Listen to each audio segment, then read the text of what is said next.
Dark Shadows, number 93, BTR 10-23-66, air 11-2-66, take 1.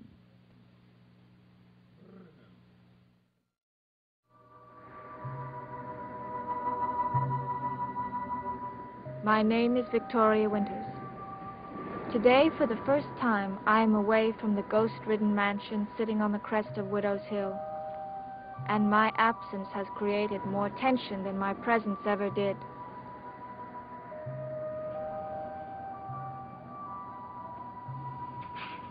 Well, I appreciate your calling me. I had no idea she'd found such a list. All right, but let me know what happens. Right. Goodbye, Mr. Garner. What was that all about? Well, Liz, what catastrophe are we facing now? Roger, stop making light of everything. My dear sister, what in the world has happened to upset you so much? It's Vicky. Our little governess. She's in Bangor. In Bangor? It's strange. She left without saying goodbye. She's not leaving, Roger. She asked me if she could have a few days to go to Bangor. And that's where she is now, with Burke Devlin.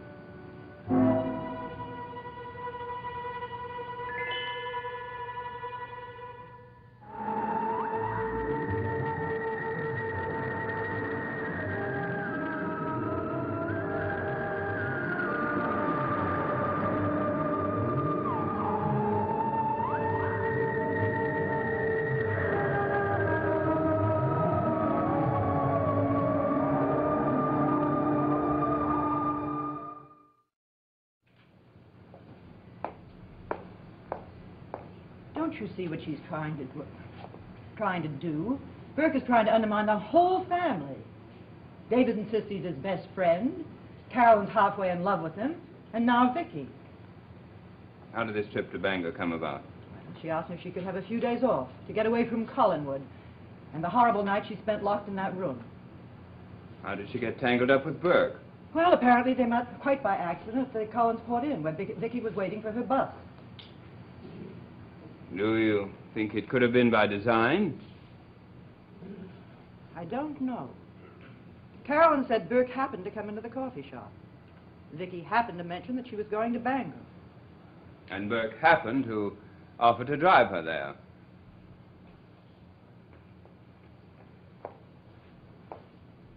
Yes. It could have been that way. She also could have called him, and the whole thing could have been arranged beforehand. Yes, she could have.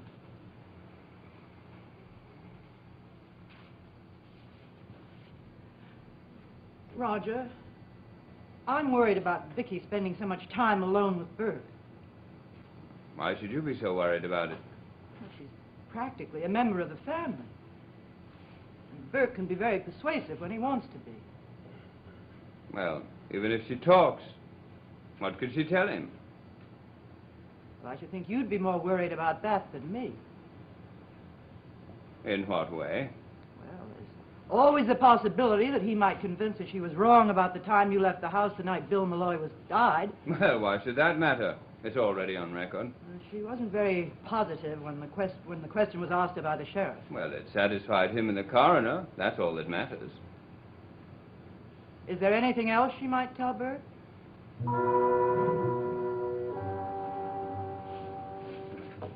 No. No, I can't think of a thing. Oh, Liz, you still don't think that I'm involved in that tragedy, do you? Of course not. Perhaps the trip to Bangor was coincidental and not planned. I thought she was going to leave permanently. What's made her change her mind? David persuaded her to stay. David? I thought he wanted her to leave. Well, he changed his mind. Well, he pleaded with her to stay. Why on earth should he? Why don't you ask him? Well, I certainly intend to. He's in his room right now. And I've always thought there was something a little wrong about David. I didn't think he was an idiot. No, wasn't thinking about anything very much except Vicky and Bangor with Burke Devlin. Well, why should that upset you so much? Why shouldn't it? Uncle Roger, I know what Burke tried to do to you, get you mixed up in Bill Malloy's death. And I see what he's trying to do to Mother. Is that the reason you're so upset?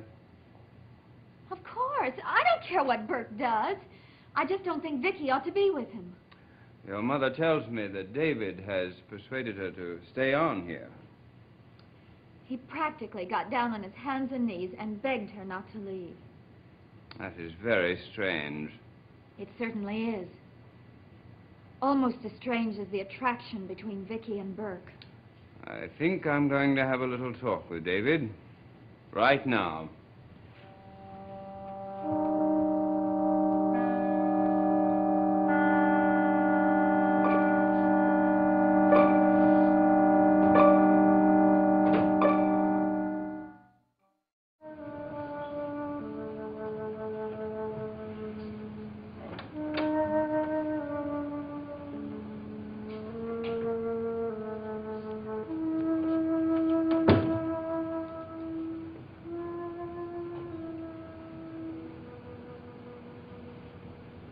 What are you doing, David? Drawing a picture. Oh. What's it supposed to be? It's Mr. Malloy's ghost. You didn't see it yourself, did you? No, but it's what I think it looks like. It's the way Miss Winters describes it. Oh, yes, Miss Winters.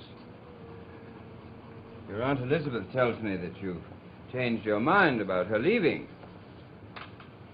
I never wanted her to leave as much as you did. Oh? But I get reports that you hated her. That you wrote death across her mirror. That you locked her up in an inaccessible part of the house. That doesn't sound to me that you were overly fond of her. Well, I changed my mind. I want her to stay. Oh, have you discovered some qualities about her that I don't know anything about? I have. It's this. Oh. Oh, you mean she wants to encourage you to be an artist? No, it's because of Mr. Malloy's ghost. Oh, then you know something that I don't know. Has the ghost told you to ask Miss Winters to stay on here? No, she saw it. She's the only one that did see it. And if she stays here, the ghost might come again. But if she leaves, the ghost might leave too, and I want to see it. David, such things do not exist. They don't exist. How did Miss Winters see it? She was dreaming. There are no such things as ghosts. There are two. I've seen them before. And I wasn't dreaming. I was wide awake. I think Mr. Malloy's ghost picked Miss Winters to appear too. Because she must know something about how he died. He slipped and fell in the water and drowned. No, he didn't. The ghost said so. The ghost told Miss Winters somebody killed him. Somebody right here in Collinsport. And if she stays here, I think Mr. Malloy's ghost might come back. And this time, he might tell her who killed him. He might even tell her you killed him.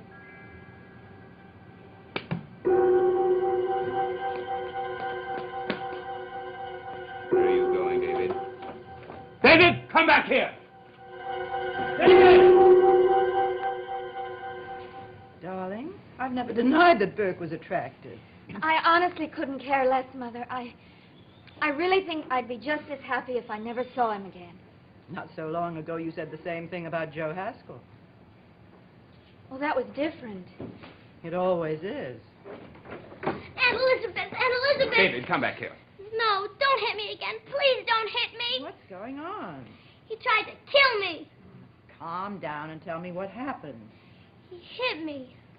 Is it bleeding? Of course not. David, why do you act so silly? Uncle Roger would never hit you.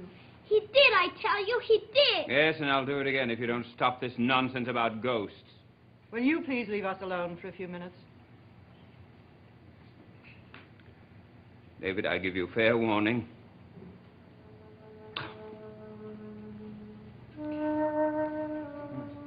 Suppose you tell me what happened. He was mad because I was talking about Mr. Malloy's ghost. He hit me. Really, he did, Aunt Elizabeth. I think he made the whole thing up. I didn't. Nobody ever believes anything I say around here. Why should they? Oh, Carolyn, please let me handle this my own way. I thought he changed his mind, but he hasn't. He still hates me. You mustn't say things like that, David. Doesn't matter. I still hate him. Come along. We'll go back up to your room until you calm down. I wish he was dead.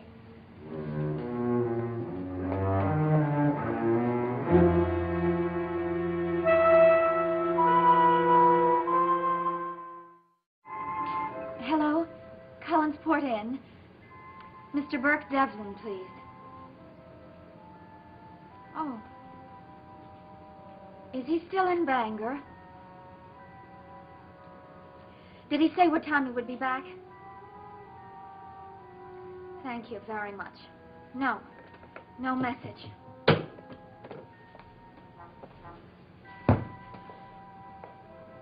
Well, David's calmed down. Well, I'm not.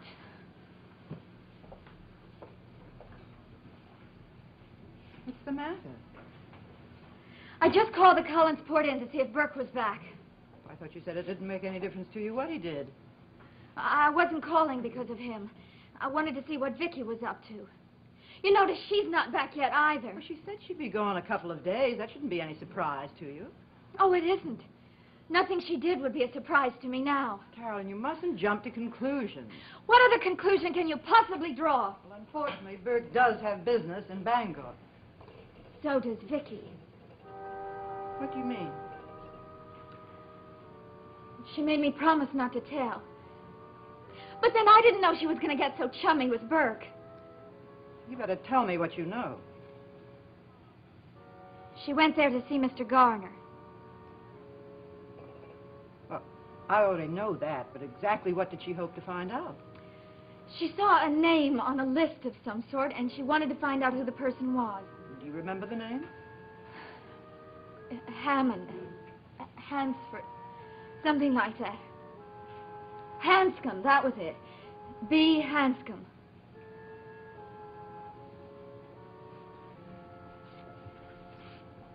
We once had a butler named Hanscom. The wife to that interest, Vicky. She saw a portrait of a girl in Sam Evans' studio. And the girl's name was Betty Hanscom, and it looked a lot like Vicky. Betty Hanscom looked like Vicky? That's what she said. She said even Maggie commented on the similarity. I haven't seen Betty Hanscom for years, but as I remember, she didn't look anything like Vicky. Who was she? She was Hanscom's daughter or niece, I forget which. I haven't thought about her or seen her in at least 25 years. This list of names had been prepared by Garner and Garner. So Vicky went to Bangor to ask them about it. Why didn't she ask me? Would you have told her anything? Well, there isn't really very much I could tell her. After Hanscom left our service, he and his entire family moved away from Collinsport. So she hoped to get some information from Mr. Garner. It was a waste of time. I'm not so sure about that. Maybe she accomplished something after all. What's that? She had a chance to spend all that time with Burke.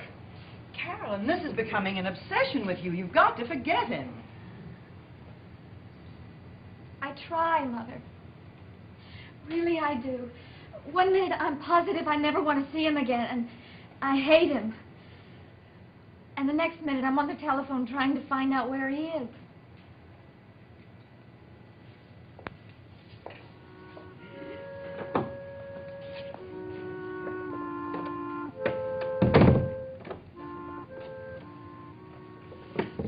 Not so long ago, we talked about your father and me.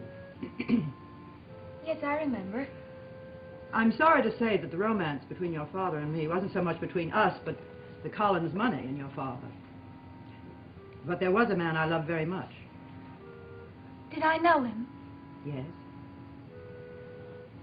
Bill Malloy. No. Bill was just a good friend. This other man. Is he here in Collinsport? No. He wanted me to marry him before I ever met your father. Did I know him? Yes. Who was he? Ned Calder. Why didn't you marry him? I kept him dangling too long. I took him for granted. Joe Haskell reminds me very much of Ned Calder as a young man. He's patient to a point. And you think I may be stretching that point? Yes, I do.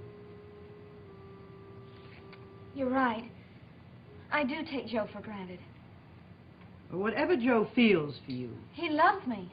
then don't treat it lightly. It's far too important to be dismissed on impulse. Do you know, I think the only time Joe ever told me off the way I deserved was that night he came up here dead drunk. Poor Joe. In the middle of his best moment, he passed out cold. I think I'll surprise him and ask him to take me out tonight. There might be a time when he won't be available.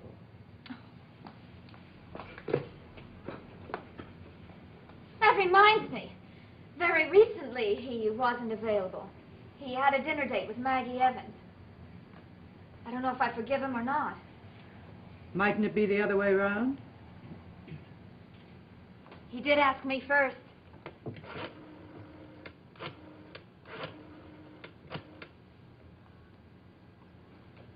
Hello, Joe. About our date tonight. We didn't? Well, what do you suppose we ought to do about that?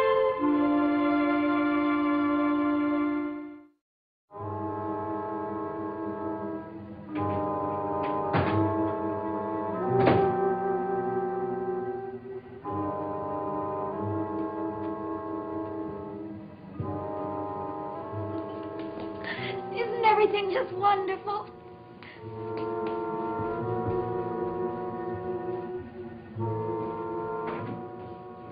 Liz, you've simply got to get rid of Vicky Winters. Why? Even when she's not here, she creates tension and ill feeling. You didn't have to strike David. Oh, it wasn't that bad. Well, it must have been to upset him the way it did. You certainly know him well enough by now to know that he would scream if I merely give him a hard look. All right, I lost my temper. I admitted he goaded me, which brings us back to the subject of Vicky Winters. I don't ask for much around here, Liz, but I insist on your discharging her. She's a bad influence on David. In what way? Well, she keeps filling his head with this nonsense about Bill Malloy's ghosts. Is it nonsense? Well, of course it is. I know things happen around here that are difficult to explain, but there has to be a logical explanation for everything. Have you got one? I much prefer not to even think about them. In other words, you believe by ignoring them, they'll go away. You want to pretend they never happened. Is that what you want me to do? No. There's one other thing I want you to do. I want you to sell this monstrosity you call home. Sell it to Burke Devlin for all I care. That way we could exorcise Burke and the ghost at the same time. I can't sell it. Well, of course you can if he's fool enough to buy it. I won't sell it. Surely you understand that by now. Well, I understand the words, but I certainly don't understand the reasoning. I don't have to have a reason. I intend to spend the rest of my life in Cullenwood. What if I leave here? That's up to you. And take David with me? That's an empty threat. You love money much more than you love David. Oh, all right. For heaven's sake, get rid of that girl. She's been more than patient, and David wants her to stay. He's not interested in Vicky herself. He's only interested in Bill Malloy's ghost returning because he thinks that the ghost will tell him who murdered him. Why should that bother you? David is obsessed with the idea that I did it. All this because of these wild stories that Vicky's been telling him. I don't want to discuss Vicky with you. Liz, one time ago I asked you about her, and you evaded the question. What is between you and Victoria Winters? What do you know about her? I have never evaded the question. She's an orphan girl who was recommended as a tutor for David. Nothing more. How do you know that Burke hasn't arranged this whole thing? How do you know that they're not working hand in glove at this very moment? How do you know what she may be telling him right now? I don't know. But I do know that Vicky can't tell Burke anything that I wouldn't tell him myself. Can you say the same?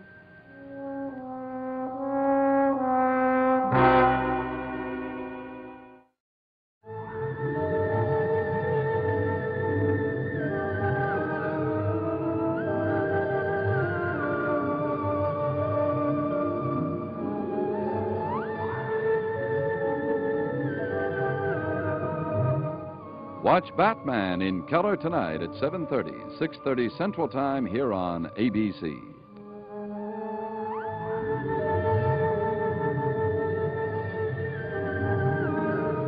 Dark Shadows is a Dan Curtis production.